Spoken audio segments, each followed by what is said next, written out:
আসসালামু আলাইকুম আমার প্রিয় শিক্ষার্থীরা সবাইকে স্বাগত জানাচ্ছি আজকের অনলাইন ক্লাসে।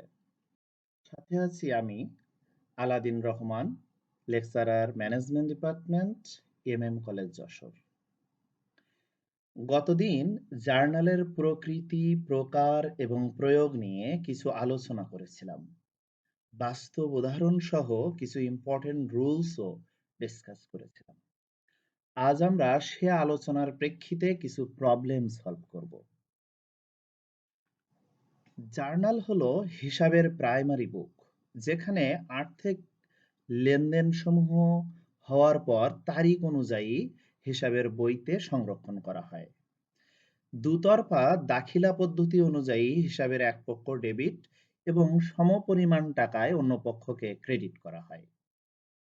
আমরা গতদিন ডেবিট ক্রেডিট নির্ণয়ের যে গোল্ডেন রুল সেটাও আলোচনা করেছিলাম, যেটা হলো অ্যাসেটস বা এক্সপেন্স বাড়লে ডেবিট হয়, কমলে ক্রেডিট হয়। On the other hand, income এবং লায়াবিলিটিস বাড়লে ক্রেডিট হয়, কমলে ডেবিট হয়। আমরা এই সূত্রের আলোকে আজকে 5টি প্রবলেম সলভ করব। এই 5টি প্রবলেম যদি আমরা সলভ করতে পারি, তাহলে আমার বিশ্বাস জার্নাল নিয়ে অন্তত আর কখনো কোনো প্রবলেম হবে না। আমি প্রতি চ্যাপ্টারের জন্য কমপক্ষে 3টি ক্লাস নিব, যার প্রথম ক্লাসটি হবে ওই চ্যাপ্টারের রুলস নিয়ে আলোচনা এবং বাকি দুটি হবে ক্লাস প্র্যাকটিস। আমাদের জার্নালের এই ক্লাস প্র্যাকটিসের চ্যাপ্টারে 5টি প্রবলেম নিয়ে আমরা আজ কথা বলবো। তো আমি আর কথা না বাড়িয়ে সরাসরি চলে যাচ্ছি প্রবলেমে। আমার প্রথম প্রবলেমটি হলো এরকম। মার্চ 1-এ বলা হয়েছে সাকিব ইনভেস্টেড টাকা 80,000 in cash and furniture টাকা 20,000 in the business. March 10 paid rent for the month টাকা 7,000. March 23 received টাকা 17,000 for future service. March 28-এ purchased supplies in cash টাকা 4,200 and on credit টাকা 3,200. আমরা এই 4টি ট্রানজ্যাকশনকে জার্নালাইজ করব। তো ট্রানজ্যাকশনটি হলো সাকিব ইনভেস্টেড টাকা 80,000 ইন ক্যাশ অ্যান্ড ফার্নিচার টাকা 20,000 ইন দ্য বিজনেস। এর অর্থ সাকিব ইনভেস্ট করলো, সাকিব বিনিয়োগ করলো টাকা 80,000 in cash. In cash, one cash বা ফর ক্যাশ যাই থাক না কেন, তার অর্থ হলো নগদে। আর ওয়ান ক্রেডিট বা ওয়ান অ্যাকাউন্ট, এই দুইটির অর্থ হলো বাকিতে। তাহলে এখানে বলছে সাকিব ইনভেস্ট করেছে 80,000 টাকা নগদে অ্যান্ড ফার্নিচার 20,000 টাকা ইন দ্য বিজনেস। সাকিব 80,000 নগদ টাকা এবং 20,000 টাকার ফার্নিচার সে ব্যবসায়ে বিনিয়োগ করেছে। এই ট্রানজ্যাকশনের জার্নাল কি হতে পারে?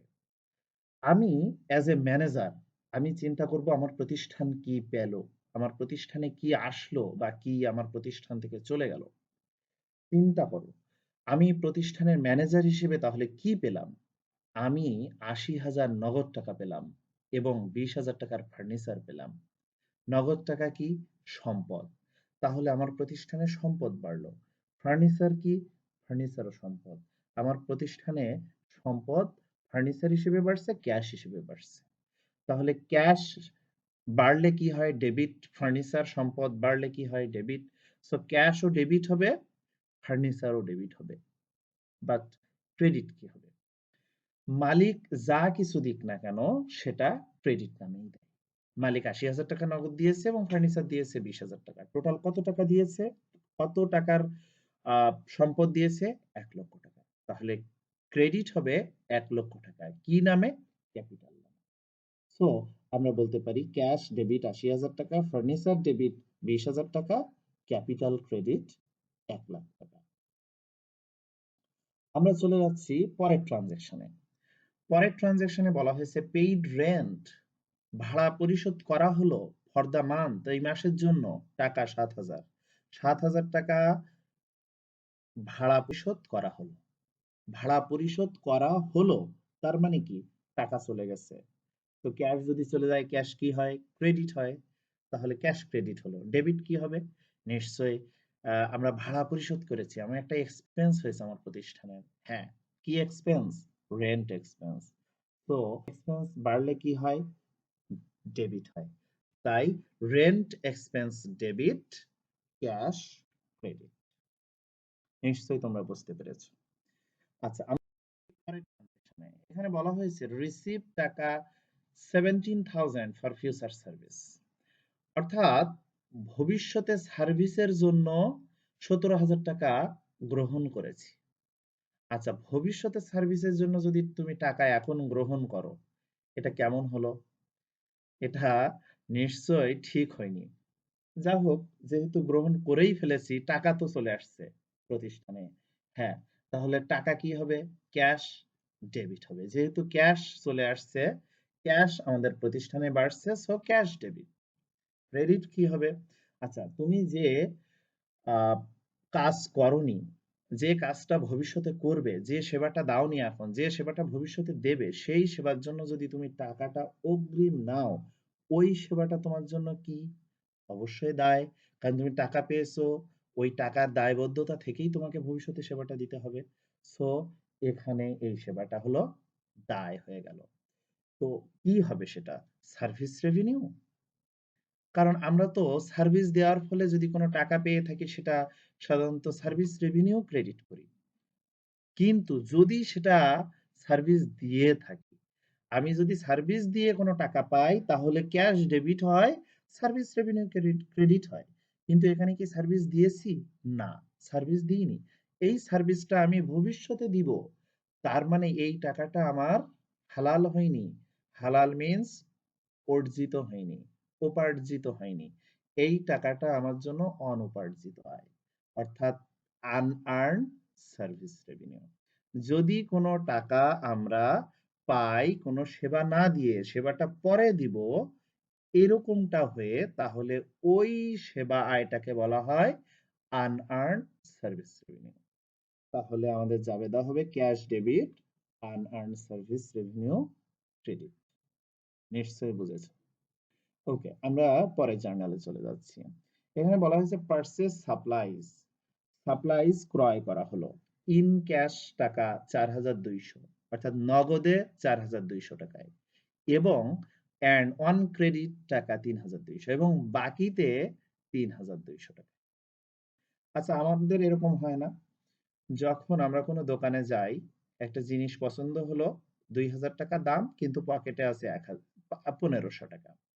তো 2,000 টাকা জিনিসটা কিনতে গিয়ে বললাম যে, ভাই আমার কাছে 1,500 টাকা আছে, 1,500 টাকা দিলাম, তুমি আর 500 টাকা বাকি রাখো, 500 টাকা আগামী পরশুদিন এসে দিব। তো সে দোকানদার সেটা দিয়ে দেয়। এরকমটা হয় কিনা? হয়।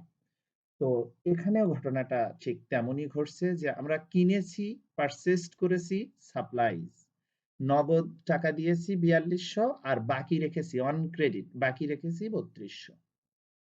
তাহলে কি ঘটলো? আমি সাপ্লাইজ কিনেছি কত? নগদ প্লাস বাকি 3,200 প্লাস 4,200, অর্থাৎ 7,400 টাকারই সাপ্লাইজ কিনেছি। আমার ঘরে চলে আসছে 7,400 টাকার সাপ্লাইজ, এবং সেখানে কি ঘটেছে? আমি 4,200 টাকা পে করেছি, এবং বাকি রেখেছি 3,200 টাকা। তাহলে সাপ্লাইজ যদি আমার ঘরে আসে, আমি বাকিটা কিনি আর নগদে কিনি, সাপ্লাইজ তো আমার ঘরে আসছে। সো সাপ্লাইজ, যেহেতু সম্পদ আমার ঘরে আসছে, আমার সম্পদ আমার বাড়ছে, তো সম্পদ debit, supplies debit. On the other hand credit কি হবে? টাকা চলে গেছে, যত টাকা গেছে তত টাকা ক্রেডিট হবে, ক্যাশ ক্রেডিট। কত টাকা? 4,200 টাকা। আর কত টাকা? 3,200 কি হলো? ওইটা আমার বাকি, অর্থাৎ আমার দায় বাড়লো। সে দায়টার নাম কি? প্রদেয় হিসাব, অ্যাকাউন্টস পেয়েবল বা পাওনাদার হিসাব। সো আমার দায় বাড়লো 3,200 টাকা। তাহলে যাবে দেওয়া হবে সাপ্লাইজ ডেবিট 7,400 টাকা, ক্যাশ ক্রেডিট 4,200 টাকা, এবং অ্যাকাউন্টস পেয়েবল 3,200 টাকা। এই ছিল আমাদের প্রথম প্রবলেম। আমার বিশ্বাস তোমরা সবাই খুব সুন্দরভাবে বুঝেছো। আমরা এখন সেকেন্ড প্রবলেমে চলে আসছি। সেকেন্ড প্রবলেম হলো January 1, Tony invested of taka 15,000 cash in the business. January 10, hired a secretary at a salary of taka 35,000. January 20, completed an assignment and billed client taka 7,500 for service rendered. January 25, received taka 17,500 advance on a management consulting engagement. আমরা চারটি transaction দেখেছি, এই চারটি ট্রানজেকশনকে আমরা journalise করব। আমরা চলে যাচ্ছি জার্নালে। এখানে প্রথম ট্রানজেকশনে বলা হয়েছে টনি ইনভেস্টেড অফ টাকা 15,000 ক্যাশ ইন বিজনেস, অর্থাৎ টনি বিনিয়োগ করেছে 15,000 টাকা ব্যবসায়। তো আমরা খুব সহজে এটা জানি যে যদি কোনো মালিক বিনিয়োগ করে থাকে কোনো প্রতিষ্ঠানে, তাহলে অবশ্যই প্রতিষ্ঠান কি পায়? টাকা পায়, ক্যাশ পায়। সো ক্যাশ ডেবিট হয়, আর যেহেতু মালিক করেছে সো ক্যাপিটাল ক্রেডিট হয়। সো আমরা এখানে দেখতে পাচ্ছি ক্যাশ ডেবিট 15,000 টাকা এবং ক্যাপিটাল ক্রেডিট 15,000 টাকা। আমরা নেক্সট জার্নালে চলে যাই। এখানে বলা হয়েছে যে হায়ার্ড আ সেক্রেটারি, একজন সচিব নিয়োগ করা হয়েছে, এট এ স্যালারি অফ টাকা 35,000, অর্থাৎ একজন সচিব বা একজন ম্যানেজার নিয়োগ করা হয়, নিয়োগ ঠিক না, হায়ার্ড ভাড়া করা হয়েছে, এট এ স্যালারি, স্যালারি কত? 35,000 টাকা। মাসে 35,000 টাকা স্যালারিতে একজন সেক্রেটারি বা একজন ম্যানেজারকে ভাড়া করা হলো। আচ্ছা, এই জার্নাল কি হবে তাহলে বলতে পারবা? অবশ্যই বলতে পারবা, কারণ আমরা গতদিন আলোচনা করেছিলাম। আচ্ছা, আসলে জার্নালাইজ করতে গেলে একটা জিনিস আমাদের মনে রাখতে হয়, আমাদের লেনদেনগুলো চিহ্নিত করতে হয়। অর্থাৎ সব ট্রানজেকশনে জার্নালাইজ হয় না, কারণ যদি টাকার প্রদান বা গ্রহণের ঘটনা না ঘটে, তাহলে সেগুলোর কখনোই জার্নাল হয় না। পণ্যের প্রদান বা গ্রহণ যদি না ঘটে, তাহলে তার কখনো জার্নাল করা যায় না। তো এইভাবে থাকলে, এই যে ভাড়া করা হলো, ফরমায়েশ পাওয়া গেল, সিদ্ধান্ত গ্রহণ করা হলো, এত টাকায় কর্মচারী নিয়োগ করা হলো, কারোর সাথে এত টাকার চুক্তি করা হলো, এইরকম থাকলে তার জাবেদা না। কারণ এখানে ভাড়া করা হয়েছে এত টাকায়, আমি কি টাকা দিয়েছি? না, তা বলা নেই যে তাকে এত টাকা বেতন দিয়েছি, তার বেতন পরিশোধ করেছি, এসব কি বলা আছে? না। হায়ার করেছি এত টাকা স্যালারিতে, স্যালারি কি দিয়েছি? না। সো এর কোনো জাবেদা হবে না। তো জাবেদা যদি না হয়, তাহলে জাস্ট আমরা লিখে দিব নো এন্ট্রি। ওকে, চলে পরের ট্রানজেকশনে বলা হয়েছে completed an assignment and build client টাকা 7,500 ফর সার্ভিস রেন্ডার, অর্থাৎ কমপ্লিট করা হলো একটি অ্যাসাইনমেন্ট অ্যান্ড বিল্ড এবং বিল করা হলো ক্লায়েন্টকে এত টাকা 7,500 টাকা ফর সার্ভিস রেন্ডার, যা সেবা প্রদানের জন্য এত টাকা বিল করা হলো। এখন ঘটনা হলো কমপ্লিটেড অ্যান অ্যাসাইনমেন্ট, অর্থাৎ আমি প্রতিষ্ঠানের ম্যানেজার হিসেবে, প্রতিষ্ঠান একটি অ্যাসাইনমেন্ট পেয়েছিল, একটি কাজের আদেশ পেয়েছিল, এই কাজটা কমপ্লিট করা হলো, কমপ্লিটেড দ্যাট মিন্স কমপ্লিট করা হলো, এবং কাজ কমপ্লিট করার পরে ওই ব্যক্তিকে বিল করা হলো যে তোমার কাছে আমি এত টাকা পাই। এই ক্লায়েন্টের নাম এখানে নেই, কিন্তু বিল করা হলো ক্লায়েন্টকে যে তোমার কাছে আমি 7,500 টাকা পাই, এই টাকাটার কাজ করেছি। যখন তোমরা রেস্টুরেন্টে খেতে যাও, তখন তুমি খাওয়ার পরে তুমি কি রেস্টুরেন্টকে বিল করো, না রেস্টুরেন্ট তোমাকে বিল করে? নিশ্চয়ই রেস্টুরেন্ট তোমাকে বিল করে যে আপনি খেয়েছেন এত টাকা পরিশোধ করুন প্লিজ। যে কাজ করে, যে সেবা প্রদান করে সেই বিল করে। তো আমরা অ্যাসাইনমেন্ট কমপ্লিট করেছি এবং বিল করেছি একজন ক্লায়েন্টের কত টাকা? 7,500 টাকা। কিসের জন্য? সার্ভিস দিয়েছিলাম তাই। তাহলে যদি এরকম হয়, তার মানে আমি সার্ভিস দিয়েছি, আমার টাকা হালাল হয়েছে, সো সার্ভিস রেভিনিউ এটা। কিন্তু আমি কি টাকা পেয়েছি? না, টাকা পাইনি, বিল করেছি মাত্র। তাহলে টাকা যদি না পাই তাহলে ওইটা আমার প্রাপ্য হিসাব, অর্থাৎ ভবিষ্যতে পাবো। এটা আমার দেনাদার হিসাব। ইংরেজিতে বলে অ্যাকাউন্টস রিসিভেবল। তাহলে অ্যাকাউন্টস রিসিভেবল যেহেতু এটা সম্পদ, এটা বেড়েছে আমার প্রতিষ্ঠানে, তাই অ্যাকাউন্টস রিসিভেবল ডেবিট। এবং যেহেতু আমি সার্ভিস দিয়েছি, আর সার্ভিস একটি আয়, আয় বেড়েছে, তাই আয় বাড়লে হয় ক্রেডিট, সার্ভিস রেভিনিউ হয়ে যাবে ক্রেডিট। কিন্তু যদি আমি সার্ভিস না দিয়ে টাকা পেতাম তখন ওইটা কিন্তু আনআর্নড সার্ভিস রেভিনিউ হয়ে যেত, ওইটা আমার জন্য হারাম হয়ে যেত ওই টাকাটা, তাই না? হ্যাঁ। সো আমার অ্যাকাউন্টস রিসিভেবল ডেবিট হবে এখানে, এবং সার্ভিস যেহেতু দিয়েছি, সার্ভিস রেভিনিউ ক্রেডিট হবে ৭,৫০০ টাকা। আমরা এর পরের ট্রানজ্যাকশনে যাই।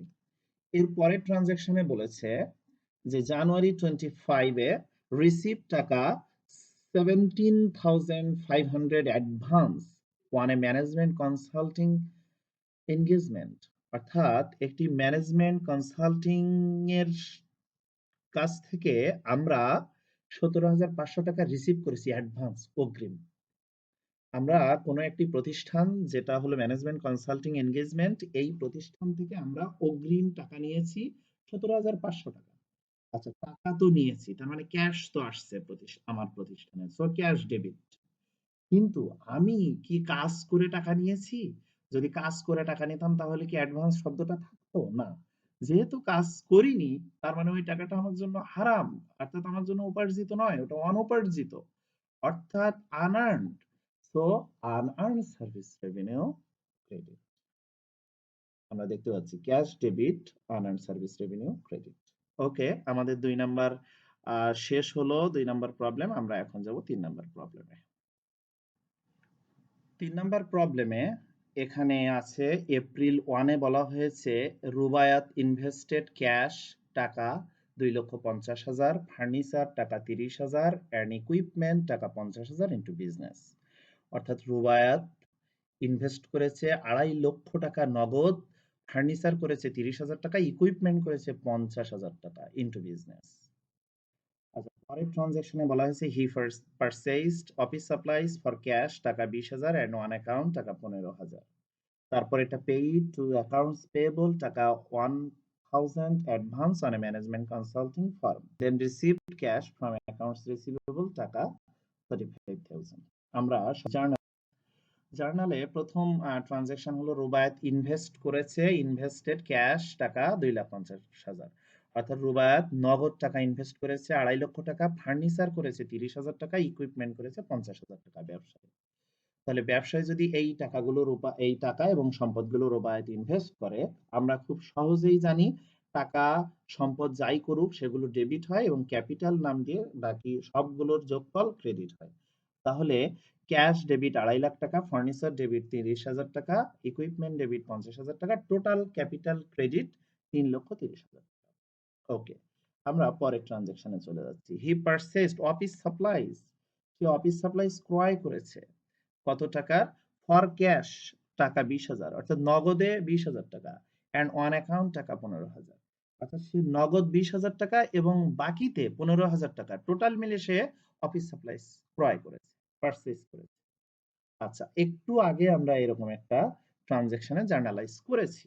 অর্থাৎ যদি তুমি কোনো দোকানে যাও, তোমার কাছে যে টাকাটা থাকলো সেটা তুমি দিয়ে কিছু কিনলে এবং কিছু বাকি রেখে আসলে। তো এখানে রুবায়াত করছে কি 20,000 টাকা সাপ্লাইজ কিনেছে নগদে আর বাকি রেখে আসছে 15,000 টাকা। তার মানে কি 35,000 টাকা সাপ্লাইজ কিন্তু চলে আসছে আমার প্রতিষ্ঠানে। সো 35,000 টাকা supplies debit, office supplies debit, যেহেতু সাপ্লাইজ প্রতিষ্ঠানে আসছে, অফিস সাপ্লাইজ ডেবিট। 35,000 টাকা ক্যাশ গেছে 20,000 টাকা, সো ক্যাশ চলে গেলে ক্রেডিট হয়, অ্যাকাউন্টস পেয়েবল আমার দায় বাড়লো 15,000 টাকা। আমি পরে এখানে বলা হয়েছে পেইড টু অ্যাকাউন্টস পেয়েবল, অর্থাৎ আম, আমি অ্যাকাউন্টস পেয়েবল এর কাছে পেইড করেছি টাকা 1,000 advance on a management consulting farm. অর্থাৎ আমি অ্যাকাউন্টস পেয়েবল কে পেইড করেছি, পেইড অর্থাৎ পরিশোধ করা হলো, টু কাকে? Accounts payable. অ্যাকাউন্টস পেয়েবল কে আমি পরিশোধ করেছি কত টাকা? 1,000 টাকা, advance on a management consulting farm. অর্থাৎ যেখান থেকে আমি অ্যাডভান্স নিয়েছিলাম কার থেকে? ম্যানেজমেন্ট কনসাল্টিং ফার্ম থেকে। তাহলে যে ম্যানেজমেন্ট কনসাল্টিং ফার্ম থেকে আমি টাকা নিয়েছিলাম আহ, অগ্রিম, অর্থাৎ আমার দায় বেড়েছিল, কত টাকা দায় বেড়েছিল এখানে এটা বলা নেই, এটা বলার দরকারও নেই। সে 10,000, 20,000, 50,000 যাই বাড়ুক না কেন, দায় ছিল আমার। সেই দায়ের মধ্যে আমি 1,000 টাকা পরিশোধ করেছি। যদি আমার দায় ছিল, সে 10,000 টাকা দায় ছিল, ওখানে আমি 1,000 টাকা পরিশোধ করেছি, তাহলে কি হবে? তাহলে আমার দায়টা কমে গেল 1,000 টাকা। আরেকটা জিনিস ঘটেছে, আমার টাকা চলে গেছে প্রতিষ্ঠান থেকে 1,000 টাকা। তো ক্যাশ চলে গেলে কি হয়? ক্রেডিট হয়, ক্যাশ ক্রেডিট। আর ডেবিট হবে কি? Accounts payable. যেহেতু দায় কমেছে, দায় বাড়লে ক্রেডিট হয়, কিন্তু দায় কমলে কি হয়? লায়াবিলিটিস কমলে ডেবিট হয়। তো accounts payable debit, cash credit 1,000 টাকা। আমরা এর পরের ট্রানজ্যাকশনে দেখি। এর পরের ট্রানজ্যাকশন হলো এপ্রিল 28 এ বলা হয়েছে received cash from accounts receivable টাকা 35,000। অর্থাৎ রিসিভড গ্রহণ করেছি ক্যাশ নগদ টাকা ফ্রম অ্যাকাউন্টস রিসিভেবল, অর্থাৎ যার কাছে টাকা পেতাম। অ্যাকাউন্ট রিসিভেবল কে? অ্যাকাউন্ট রিসিভেবল মানে যার কাছে আমরা টাকা পেতাম, তাই না? আচ্ছা, আর অ্যাকাউন্টস পেয়েবল মানে কি? যার যে আমার কাছে টাকা পায়। অ্যাকাউন্টস পেয়েবল মানে যে আমার কাছে টাকা পায়, অ্যাকাউন্টস রিসিভেবল মানে যার কাছে আমি টাকা পাই। তাহলে যার কাছে টাকা পেতাম তার কাছ থেকে আমি ক্যাশ রিসিভ করেছি কত? 35,000 টাকা। যদি ক্যাশ রিসিভই করে থাকি, তাহলে কি ঘটলো? আমার প্রতিষ্ঠানে 35,000 টাকা আসলো, তাহলে ক্যাশ ডেবিট। আরেকটা কি হলো? Accounts receivable. এটা কি? এটা সম্পদ, অর্থাৎ প্রাপ্য হিসাব বা দেনাদার হিসাব, অর্থাৎ আমি টাকা যার কাছে পাবো, তাহলে এটা সম্পদ, টাকা পাওয়ার অধিকার। তাহলে আমি যদি 35,000 টাকা তার কাছ থেকে নিয়েই নিই, তাহলে আমার প্রাপ্য হিসাবটা 35,000 টাকা কমে গেল, আমি সে 1 লাখ টাকা পেতাম। তাহলে আমি যদি 1 লাখ টাকা আগে পেতাম, এখন 35,000 টাকা পেয়ে তার কাছ থেকে নিয়েছি, তাহলে আমার ক্যাশ আসলো, ক্যাশ বেড়ে গেল, ক্যাশ ডেবিট হলো। আরেকটা কি হলো?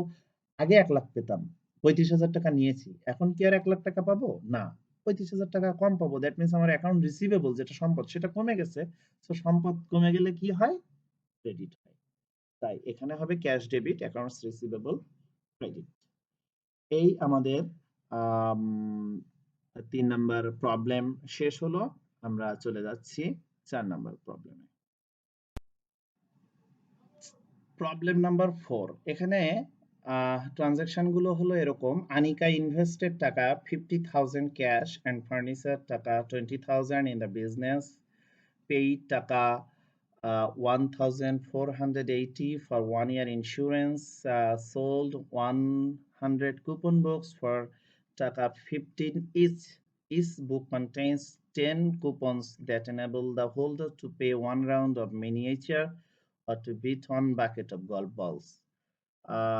Then paid manager's salary টাকা 20,000. ওকে, আমরা সরাসরি ট্রানজ্যাকশনে চলে যাই। Transaction থেকে প্রথম ট্রানজ্যাকশন হলো আনিকা ইনভেস্টেড টাকা 50,000 cash and furniture 20,000 in the business. আমরা সহজেই জানি cash debit, furniture debit, capital credit. Okay, আমরা পরের ট্রানজ্যাকশনে চলে যাই। এখানে বলা হয়েছে পেইড টাকা এত ফর 1 ইয়ার ইন্স্যুরেন্স পলিসি। আমরা জানি ইন্স্যুরেন্স কখনো শেষে করা যায় না, ইন্স্যুরেন্স করতে হয় শুরুতেই। তার মানে ইন্স্যুরেন্সের টাকাটা সব সময় অগ্রিম দিতে হয়, এটাকে বলা হয় প্রিপেইড। অর্থাৎ ইন্স্যুরেন্সের টাকাটা সবসময় অগ্রিম পরিশোধ করতে হয়। তাহলে ইন্স্যুরেন্স হয় কি? Prepaid insurance. আর সমস্ত প্রিপেইড খরচগুলো হয় সম্পদ। সুতরাং প্রিপেইড ইন্স্যুরেন্স ডেবিট, আর যেহেতু টাকা দিয়েছি তাহলে ক্যাশ ক্রেডিট। ওকে, আমরা যাচ্ছি। এই ট্রানজেকশনটা খুবই মজার, কিন্তু একটু কঠিন লাগতে পারে প্রথমে, পরে একদম ইজি হয়ে যাবে। এখানে বলেছে দেখো, সোল্ড 100 কুপন বুকস, অর্থাৎ 100 কুপন বুকস বিক্রি করা হলো। ফর টাকা 15 ইচ, 15 টাকা করে এক একটা। এক একটা কুপন বুক বিক্রি করা হলো। কুপন বই, তোমরা যেমন লটারির কুপন বই কেনো, অথবা পিকনিকে গেলে কুপন বই নিয়ে লটারি করো, এরকম এক একটা কুপন বই 15 টাকা করে, এভাবে 100টা কুপন বই বিক্রি করা হলো। ইচ বুক, প্রতি বই, কন্টেইনস 10 কুপনস, অর্থাৎ প্রত্যেকটা বইতে ধারণ করে আছে, কন্টেইন মানে ধারণ করা, ধারণ করে আছে 10টা করে কুপন। দ্যাট এনেবল, যা সক্ষম করবে দ্য হোল্ডার, ওই মালিককে, to pay a round of miniature or to beat one bucket of golf balls। অর্থাৎ গল্ফ বল, গল্ফ একটা খেলার নাম। এই খেলার জন্য, এক রাউন্ড খেলার জন্য তোমার 10টা কুপন বই দরকার হবে। তাই বলেছে যে 10টা কুপন বই যা এনেবল, যা সক্ষম করবে হোল্ডার অর্থাৎ মালিককে, টু পে পরিশোধ করতে, a round of miniature or to beat one bucket of golf balls। অর্থাৎ তুমি গল্ফ খেলতে যাচ্ছ, সেই গল্ফ মাঠে গিয়ে তুমি যদি একটা রাউন্ড গল্ফ খেলতে চাও তাহলে তোমার একটা বই দরকার হবে। তোমার কয়টি বই দরকার হবে বা কত রাউন্ড খেলেছো, এইটা কখনোই হিসাবে নিয়ে আসবে না। তোমার হিসাব হলো কত টাকা পেয়েছো বা কত টাকা দিয়েছো, এটাই তোমার হিসাব। অ্যাকাউন্টিং এর হিসাব হলো কত টাকা দিয়েছি, কত টাকা পেয়েছি, আমি কি পণ্য দিয়েছি, কি পণ্য পেয়েছি, আমি কত ঋণ করেছি বা আমার কাছ থেকে কে কত ঋণ করেছে, এটাই আমাদের হিসাব। সো আমরা দেখবো শুধু আমরা কত টাকা বিক্রি করেছি নাকি কত টাকার কিনেছি। এখানে বলা হয়েছে সোল্ড 100 কুপন বক্স, 100 কুপন বই বিক্রি করা হয়েছে ফর টাকা 15 ইচ, অর্থাৎ 15 টাকা করে এক একটা। তাহলে এক একটা যদি 15 টাকা করে বিক্রি করা হয়, তা 100 বইয়ের দাম কত? 1500 টাকা। এই 1500 টাকার বই বিক্রি করা হয়েছে, তার মানে আমি 1500 টাকা ক্যাশ পেয়েছি। আমি যদি 1500 টাকার ক্যাশ পেয়ে থাকি, তাহলে ক্যাশ ডেবিট, যেহেতু ক্যাশ চলে আসছে আমার প্রতিষ্ঠানে, ক্যাশ ডেবিট। অন্যটা কি হবে? অন্যটা, আচ্ছা আমি কি এখনো গল্ফ খেলার সুযোগ দিয়েছি? না। যদি সুযোগ দিতাম তাহলে এই পরের শর্ত এভাবে থাকতো না যে 10 coupons that enable the holder to pay. এখানে শর্ত দিয়েছে যে এতগুলো কুপন বই বিক্রি করেছি, যেখানে 10টা কুপন দরকার হবে এক রাউন্ড খেলা করার জন্য। তার মানে আমি কুপন বই বিক্রি করেছি কিন্তু এখনো খেলা করার সুযোগ দিইনি, তার মানে আমি এখনো সেবাটা প্রদান করিনি, কিন্তু আমি টাকাটা তুলে নিয়ে আসছি। তার টাকা যেহেতু তুলে নিয়ে আসছি ক্যাশ ডেবিট, সেবা যদি প্রদান না করি তাহলে ওইটা কি আমার উপার্জিত আয়? না, এটা আমার জন্য অনুপার্জিত আয়। তো আনআর্নড সার্ভিস রেভিনিউ ক্রেডিট। আশা করি বুঝেছি। এরপরে ট্রানজাকশনটা হলো পেইড ম্যানেজার স্যালারি। ম্যানেজারের স্যালারি পরিশোধ করেছি 20,000 টাকা। তাহলে যেহেতু স্যালারি একটি ব্যয়বাচক হিসাব, সো ব্যয়বাচক এন্ট্রি, সো আমরা স্যালারিজ এক্সপেন্স ডেবিট, এবং যেহেতু পেইড করেছি টাকা, তার মানে ক্যাশ চলে গেছে, ক্যাশ ক্রেডিট 20,000। এই আমাদের 4 নম্বর প্রবলেম সলভ করলাম। আশা করি তোমরা সবাই বুঝেছো। এখন আমরা চলে যাব 5 নম্বর প্রবলেমে। Problem number 5। এখানে বলা হয়েছে ওয়ানি পারচেজ ল্যান্ড টাকা 6 lakh in cash, then incurred advertising expense of taka 25,000 on account, then hired a manager at a salary taka 15,000 per month effective from January 17, and then paid 20% of the advertising expenses incurred on 11 December। ওকে, আমরা এই transaction গুলো journalise করব। প্রথমে বলা হয়েছে ওয়ানি purchased, ওয়ানি ক্রয় করলো, land অর্থাৎ ভূমি, ওয়ানি ল্যান্ড ক্রয় করলো টাকা 6 লাখ ইন ক্যাশ অর্থাৎ নগদ 6 লাখ টাকা দিয়ে। নগদ 6 লাখ টাকা দিয়ে ওয়ানি ল্যান্ড ক্রয় করলো, তার মানে কি নগদ টাকা দিয়ে ক্রয় করলো মানে কি প্রতিষ্ঠান থেকে টাকা চলে গেল, অর্থাৎ ক্যাশ চলে গেল, এবং সাথে কি হলো, ল্যান্ড চলে আসলো প্রতিষ্ঠানে। সো ল্যান্ড যদি চলে আসে প্রতিষ্ঠানে, ল্যান্ড সম্পদ ডেবিট হবে, আর টাকা সম্পদ চলে গেলে ক্রেডিট হবে। Land debit cash credit. And then incurred advertising expense of টাকা 25,000 on account, অর্থাৎ ইনকার্ড অর্থাৎ ঘটলো বা ঘটালো। সো কি ঘটলো? অ্যাডভার্টাইজিং এক্সপেন্স, বিজ্ঞাপন খরচ। বিজ্ঞাপন খরচ হলো কত টাকার? 25,000 টাকা। ওয়ান অ্যাকাউন্ট বাকিতে হলো। তাহলে বাকিতে যদি বিজ্ঞাপন খরচ হয়, তার মানে আমার টাকা দেওয়া হয়নি, ক্যাশ দিইনি, ক্যাশ ক্রেডিট হবে না। তাহলে কি হবে? বাকিতে একটা খরচ করলাম, ও দায় বাড়লো। তাহলে আমাদের দায় বাড়লো ওই টাকাটা পরিশোধ করার। আর খরচ যেহেতু হয়েছে, তাহলে খরচ হলে ডেবিট হয়, সো এক্সপেন্স বাড়লে ডেবিট, অ্যাডভার্টাইজিং এক্সপেন্স ডেবিট। আর অ্যাকাউন্টস পেয়েবল ক্রেডিট, এখানে অ্যাডভার্টাইজিং পেয়েবল ক্রেডিট করাটা ভালো, যেহেতু সুনির্দিষ্ট নামে। সো অ্যাকাউন্টস পেয়েবল বললে ভুল হবে না, বাট অ্যাডভার্টাইজিং পেয়েবল বললেও ভুল হবে না। Advertising expense debit, advertising payable credit. Next, transaction hired আ ম্যানেজার এট স্যালারি টাকা 15,000 পার মান্থ ইফেক্টিভ ফ্রম জানুয়ারি 2017। আমরা যে অঙ্কটা করছি এটা হলো দেখো ডিসেম্বরে, অর্থাৎ 2016 সালের ডিসেম্বরে। তাহলে 2016 সালের ডিসেম্বরে অঙ্ক করছি, এবং 16 সালের ডিসেম্বরের 20 তারিখে বলছি একটা ম্যানেজার ভাড়া করেছি কত টাকা, 15,000 টাকা স্যালারি প্রতি মাসে, এবং ইফেক্টিভ হবে কত, 2017 সালের জানুয়ারি থেকে। তাহলে 2017 সালের জানুয়ারি থেকে ইফেক্টিভ হবে। আমার ডিসেম্বরে কি এটা ইফেক্টিভ হয়েছে? না। সো যদি ইফেক্টিভ না হয় তাহলে এর কোনো জার্নাল হবে না, কারণ আমি তো ম্যানেজারকে কোনো টাকাই দিইনি। আবার সরাসরি বলা আছে ভাড়া করা হলো। আমি আগেই বলেছি তোমাদের, ভাড়া করা হলো, ফরমায়েশ পাওয়া গেল, সিদ্ধান্ত গ্রহণ করা হলো, কোনো কর্মচারী নিয়োগ করা হলো, চুক্তি সম্পন্ন করা হলো, এই জাতীয় যদি কোনো শব্দ থাকে তার জার্নাল হয় না। So no entry to be required, শুধু নো এন্ট্রি লিখলেও হবে। ওকে, আমরা পরের ট্রানজেকশন দেখি। Paid 20% of the advertising expenses incurred on 11 December, অর্থাৎ অ্যাডভার্টাইজিং এক্সপেন্স পেইড পরিশোধ করা হলো 20%, 20% পরিশোধ করা হলো কিসের, অ্যাডভার্টাইজিং এক্সপেন্স, অর্থাৎ বিজ্ঞাপন খরচের, যা করেছিলাম 11 ডিসেম্বর, মনে আছে?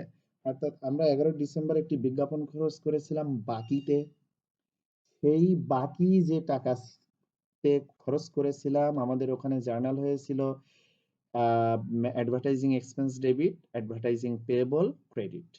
সো যে অ্যাডভার্টাইজিং এক্সপেন্স করেছিলাম যে টাকার, ওই টাকার 20% পরিশোধ করলাম। যদি 20% পরিশোধই করি তাহলে টাকা চলে গেল, যেহেতু টাকা পরিশোধ করেছি 20%, ওই টাকা 20% হিসাব করে আমার টাকাটা বসাতে হবে। তো আমার পরিশোধ করা মানে আমার টাকাটা চলে গেল, সো ক্যাশ ক্রেডিট। আর কি হলো, একটা জিনিস কমলো, সেটা হলো আমার দায় ছিল যা, তার থেকে 20% দায় কমে গেল। তাহলে অ্যাডভার্টাইজিং পেয়েবল ডেবিট 5,000 টাকা এবং ক্যাশ ক্রেডিট 5,000 টাকা। ওইটা ছিল 25,000 টাকার, আমার অ্যাডভার্টাইজিং এক্সপেন্স দিয়েছিলাম। তো 25,000 টাকার 20%, অর্থাৎ 5/1 অর্থাৎ 5,000 টাকা। সো আমরা আশা করি সবাই বুঝেছি। এই ছিল আমাদের আজকের প্রবলেমগুলো। আগামী দিন আরেকটা যার ছোট জার্নাল নিয়েই আমি শেষ করে দিব। তোমাদের এই রুলগুলো দেখে সবগুলো অঙ্ক করবা, দুই একটা রুল হয়তো ছুটে যেতে পারে। যদি কখনো কোনো প্রবলেম হয় তাহলে আমাকে নক করবা, এখানে কমেন্ট বক্সে কমেন্ট করবা। আর কালকে জার্নালের উপরে লাস্ট ভিডিও দিব, এবং তারপর থেকে serially ledger, trial balance, equation, adjusting, reversing, closing, এগুলোর উপরে আমি ভিডিও দেওয়ার চেষ্টা করব। তো আজকে এই পর্যন্ত, সবাই ভালো থেকো। এই লেকচারের উপরে যদি কারো কোনো প্রশ্ন থাকে তাহলে অবশ্যই কমেন্ট বক্সে কোশ্চেন করো। তোমাদের সবার জন্য শুভকামনা, এখানে শেষ করছি।